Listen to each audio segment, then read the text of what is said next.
If some don't think that what you're doing is crazy, it's too dull for God. Okay, first of all, I don't mean dogmatic God, religious God, finger wagging God, God with a beard, God with a chip on his shoulder, God with a lightning bolt. That God likes dull things. That God is afraid. That God is afraid of life.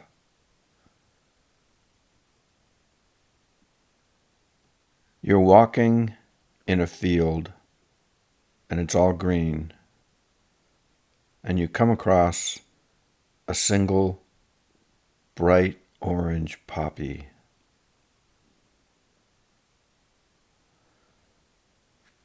Do you call that poppy crazy? What are you doing being orange in the middle of this green field? How inappropriate. Don't you see the whole field is green?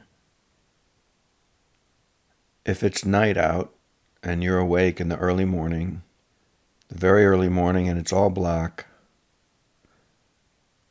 suddenly the sun comes barging in. How inappropriate. Don't you see that it's dark out? Don't you see that dark is what's going on here?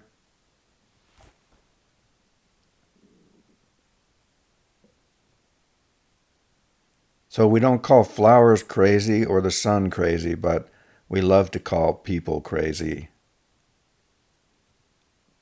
when they upset our little norms, our little worlds. Because it's closer to home. It makes us realize that we're not acting on our own beautiful craziness. When we see someone else do that, if we're not in touch with that part of ourselves, which is really the essence of our life, of our individuality, if we're not in touch with that, we get angry or offended at people who are. But when it's far away from us, it's a flower in a field or a sunrise or maybe a painting on a wall, we can appreciate. The fact that we can appreciate that points to this fundamental truth, this fundamental core in each of us, which is this vital, crazy individual life force.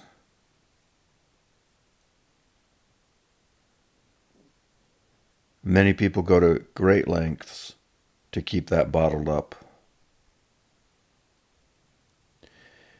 Even build lives around it. They've been told it's inappropriate or selfish or uncaring or mean or any number of things. But if you're not hurting someone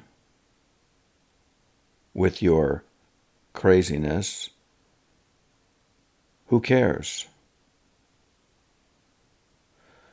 And this does require self-awareness, because some behavior that we could call crazy can have some malice in it or some passive aggression in it. So there is a responsibility that goes with accessing your individual weirdness, your individuality.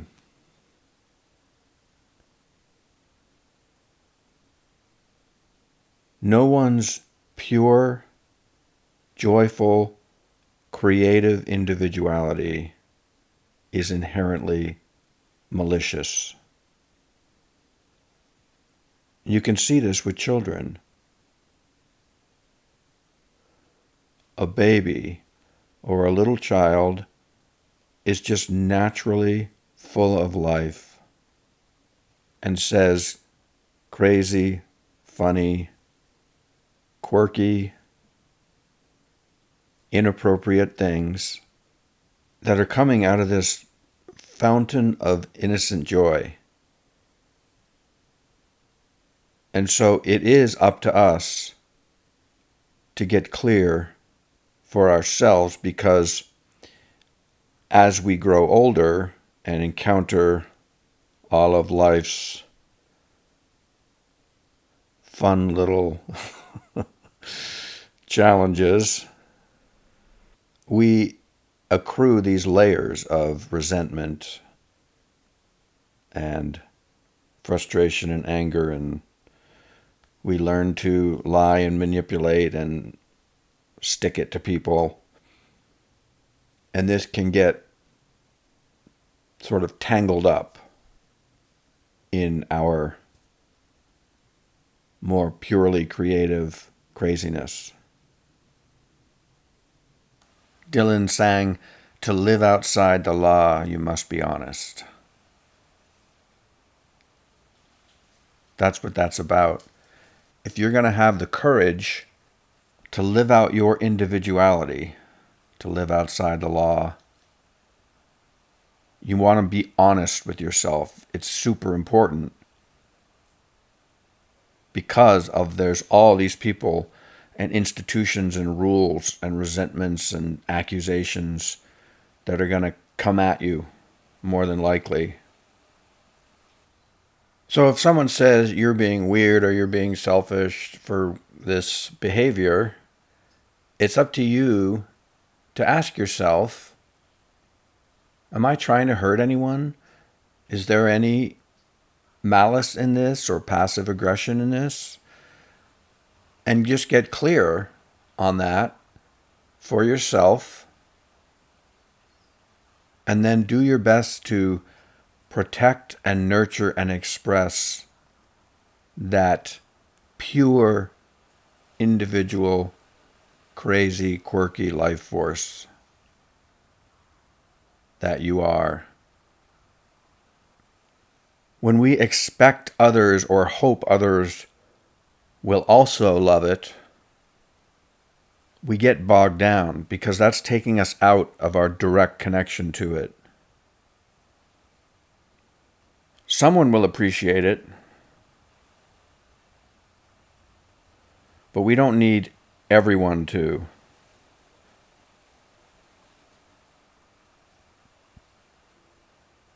And when that becomes the issue, who else likes it? We get knocked off our center, we get misaligned, and then it can't come through.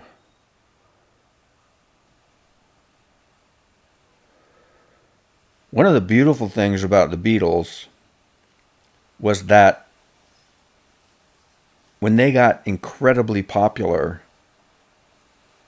as a group, they were able to stay aligned with the spirit that was moving through them as a group, and to stay experimental, and to stay with what delighted them and excited them, and not get derailed by what their fans may have expected or what they used to be doing so they could stay popular. Dylan did that too. So I'm just talking about artists that I'm familiar with, and I am sure you can think of all sorts of other examples of that. There's no mold for you. There's no rules for you. There's no book for you. There's no plan. You're here as an unprecedented being.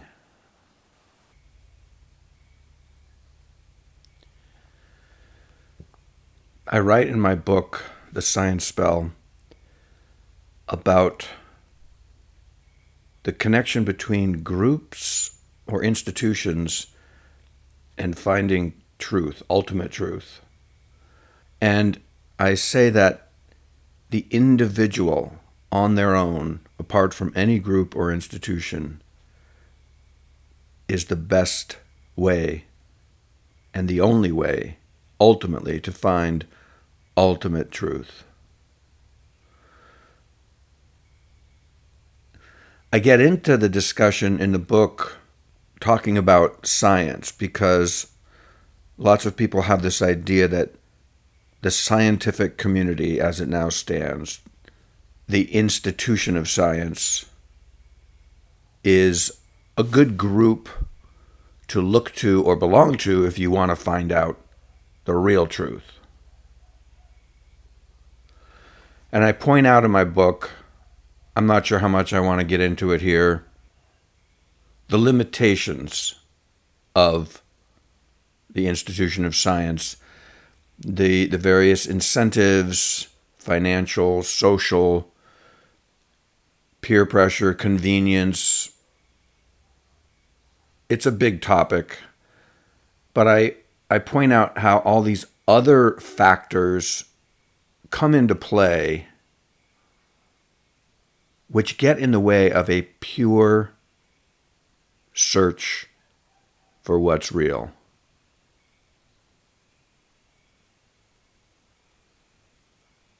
No matter what the group is, political, religious, scientific, family, nation, town, spiritual group, you always get things like peer pressure, cliques, status seeking, someone wanting to take over the group and have it go in the direction they want it to go in.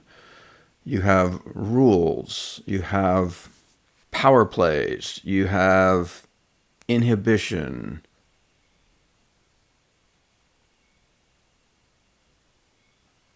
I'm not in any way saying groups are not needed and good for many things.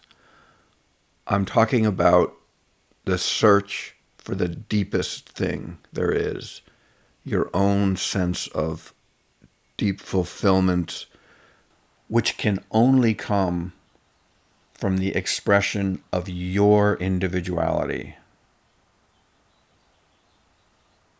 That's ultimate truth.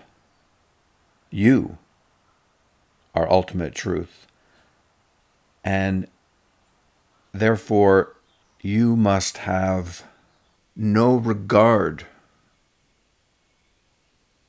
for all these factors, these social, financial issues.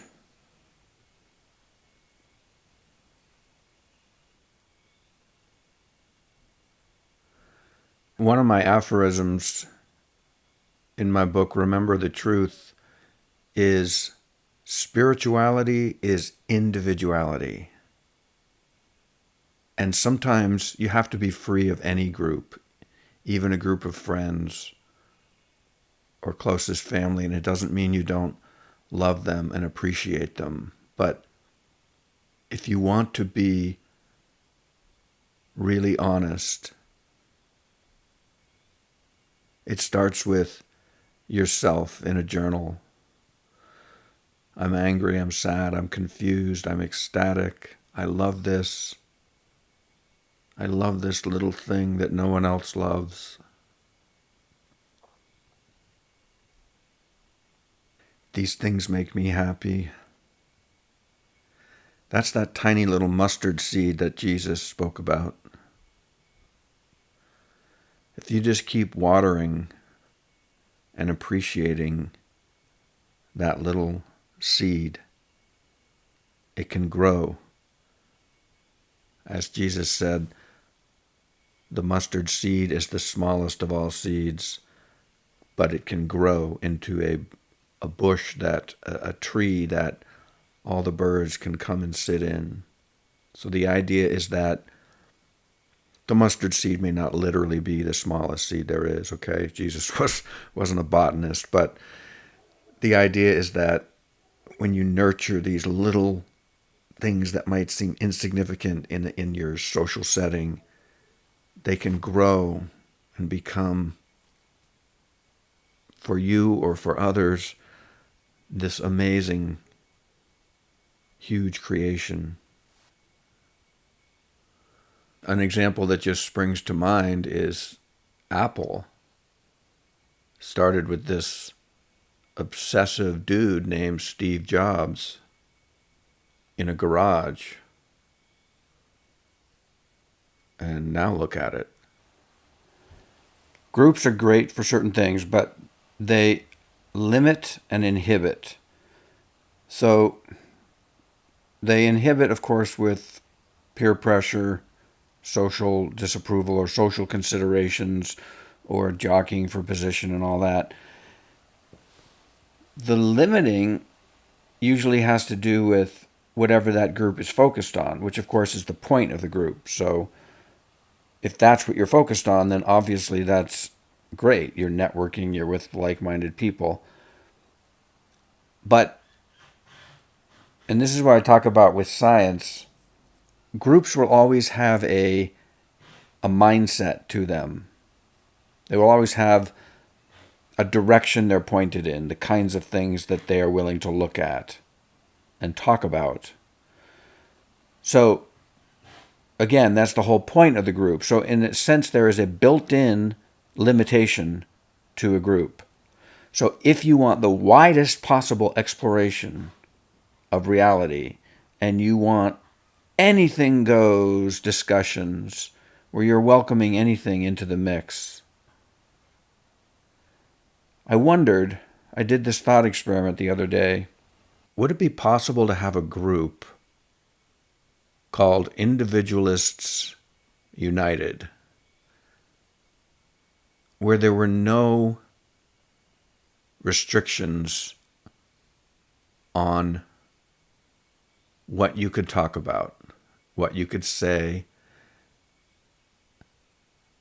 except you can't attack other people and put other people down for what they're saying, right? Except for personal attacks. So it's just an open discussion and a complete acceptance. So I think aliens landed on Earth and communicated with the Mayans.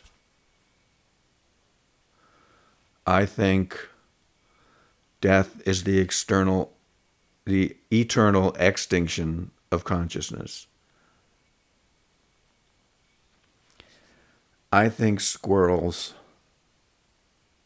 have little parachutes that they experiment with at night.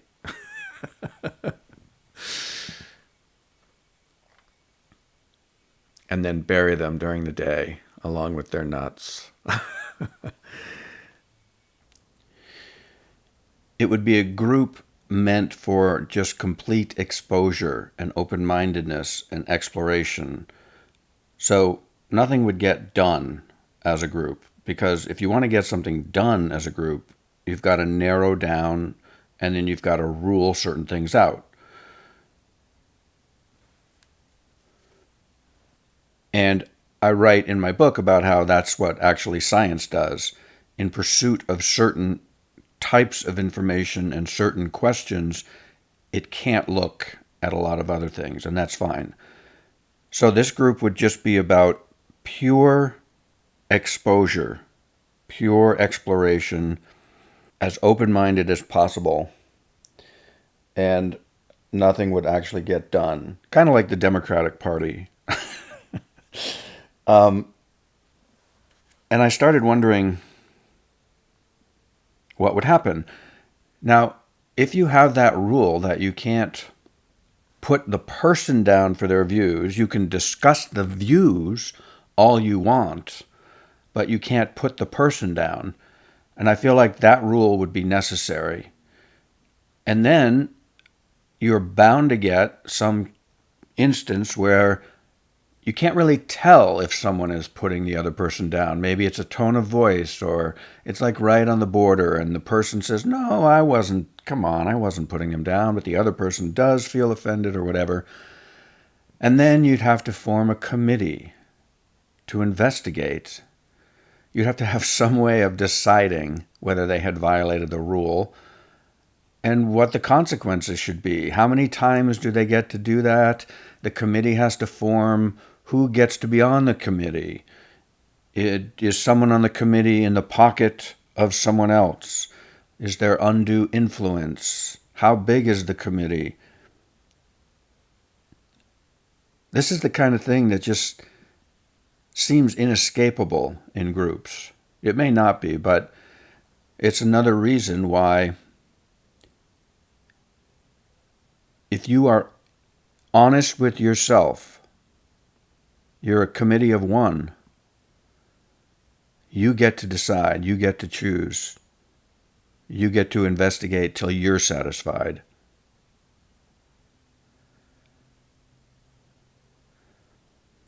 The individual is the purest explorer of truth, and the individual is the truth.